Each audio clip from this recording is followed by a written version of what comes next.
രാവിലെ 7 മണിക്ക് എണീറ്റ് എൻ്റെ ഫേവറേറ്റ് 17 കാടമുട്ടയും 2 ഏത്തയ്ക്ക പുഴുങ്ങിയതുമാണ് കഴിച്ചത്. ബ്രേക്ക്ഫാസ്റ്റിന് 6 ഗോതമ്പ് റൊട്ടിയും താറാമുട്ടക്കറിയും മീൻ വറുത്തതും കഴിച്ചു. പിന്നെ 6 ക്രീം ഫഡ്ജും കഴിച്ചായിരുന്നു. 11 മണിക്ക് പോപ്കോണും മിൽമായുടെ ബട്ടർ സ്കോച്ച് ബദാം ഫ്ലേവേർഡ് മിൽക്കും കുടിച്ചു. ഉച്ചയ്ക്ക് ചോറ് പുറത്തുനിന്നായിരുന്നു. ചോറ് തുറക്കുമ്പോൾ പായസമാണ് ഞാൻ ആദ്യം തിരയുന്നത്.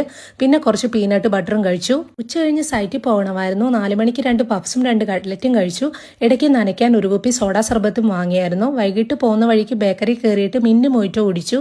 ഗ്രീൻ ആപ്പിൾ ഞാൻ ട്രൈ ചെയ്തിട്ടില്ലാത്തതുകൊണ്ട് അതുകൂടി ഓർഡർ ചെയ്തായിരുന്നു. പിന്നെ നാളെ സൈറ്റിൽ കൊണ്ടുപോകാൻ വേണ്ടിയിട്ട് പുതിയ ഐറ്റം ചോക്കോ ഗ്രൗണ്ട് നട്ടും എൻ്റെ ഫേവറേറ്റ് വാഫർ റോളും വാങ്ങി. പിന്നെ 6 മണിക്ക് വീട്ടിലെത്തിയിട്ട് കഴിക്കാൻ ഷവർമ വാങ്ങിയായിരുന്നു. ഒന്നിന്റെ പകുതിയോ ഉമ്മ കഴിച്ചോളൂ, ബാക്കി എനിക്ക് കിട്ടി. 2.5 ഷവർമ ഞാൻ കഴിച്ചു. ഒരു ഗ്ലാസ് സ്പ്രൈറ്റും കുടിച്ചു. പിന്നെ ഫ്രഷ് ആയി വന്നപ്പോൾ ഔഷധച്ചെടി വെച്ചൊരു കുറുക്ക് ഉണ്ടാക്കി വെച്ചിട്ടുണ്ടെന്ന് പറഞ്ഞു. വേണ്ടാന്ന് പറഞ്ഞെങ്കിലും ശരീരത്തിന് നല്ലതാണെന്ന് പറഞ്ഞപ്പോൾ അതും കുടിച്ചു. പിന്നെ 9:00 കഴിക്കാൻ 2 കുബൂസും അൽഫവയും ഉണ്ടായിരുന്നുള്ളൂ. അതുകൊണ്ട് 2 മുട്ടപൊടി എടുത്ത് പൊരിച്ചു തിന്നു. പിന്നെ നാളെ ഓഫ് ആയതുകൊണ്ട് ഫിലിമും കാണാമെന്ന് വിചാരിച്ചത് ബട്ടർ സ്കോച്ചിന്റെ ഐസ്ക്രീമുമായി പോയി. ഫിലിം തീർന്നില്ല, പാട്ട് തീർന്നു. പിന്നെ രാത്രി പൊളിക്കുന്ന കപ്പലിൻ്റെ എടുത്തുകൊണ്ട് പോയി ഫിലിമും കണ്ട് ഉറങ്ങിപ്പോയി.